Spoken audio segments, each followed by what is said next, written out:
Thank you very much, Mr. Chair. Mr. Gardner, I want to talk about safety and security. Between 2019 and 2021, Amtrak Police Department received over 400,000 emergency calls annually. This is over double what APD received in previous years. What is the current size of the Amtrak police force? Thank you for the question, sir. And our current workforce is about 406, 407 APD Would you consider that fully staffed? officers. Our goal to be fully staffed is 431, which we believe we'll achieve by the end of this fiscal year. We have a lot of folks in training, and as you know, it's a competitive environment to get qualified law enforcement folks, so we're working to achieve that. You had mentioned, I'm very glad you said this in your opening statement, safety is the #1 priority at Amtrak. APD strategic plan suggests that you are, quote, restructuring and modernizing, end quote, training. What does that restructuring and modernized training look like? Well, I think that the core of our strategy is to deploy our resources across our network where they can be most effective. So we're a very data-driven organization, and the chief who's behind me here leads our efforts to prioritize our response across the network, make sure we have the right assets in the right space, and then to create the right sort of modern training methods and the right force philosophy so that we can serve our communities well. That, of course, means right now more riders, more train rides. Did you say force philosophy? Force?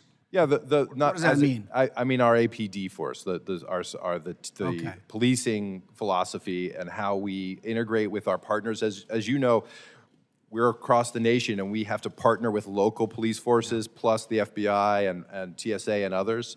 And that's a key to the way that we ensure security is by this relationship of partners across the network. All right. And APD is a priority for Amtrak, correct? APD is an absolute priority for Amtrak. I want to get back to what Chairman Nels was talking about. Your salary is $500,000, and you received a bonus. And you said to keep good, in your words, great employees and retain them, you need bonuses. Did any members of the APD receive bonuses? Our management workforce is part of our program. Yes or no? Did the Amtrak police force, did any Amtrak police force members on the line, did they receive bonuses equivalent to your percentage of a bonus?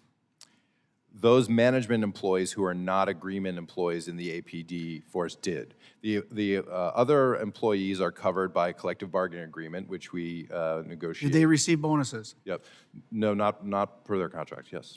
And moments ago you said that it's a high priority, and to give bonuses you need, in order to keep great employees and retain them, bonuses were part of that.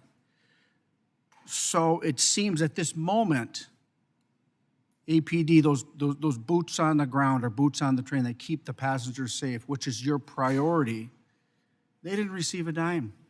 Nothing extra. Nothing extra. And you had executives that received bonuses of $200,000 a year, paid primarily by the American taxpayer. Mr. Gardner, I represent the 8th District of Minnesota. The median income there is $55,000. You received a bonus almost 4 times what the hardworking men and women that I represent. And some of that tax money went to your bonus. Do you think that's fair? So I would say that the representative members of the APD receive a variety of benefits associated with their collective bargaining agreement. So we negotiate that as we do with all of our unions. And in the Amtrak management case, we traded off a pension about 10 years ago almost, and put a less compensation as guaranteed for employees and made it at With just at my risk. 15 seconds left, I'm just concerned that Amtrak is prioritizing growth over customer safety.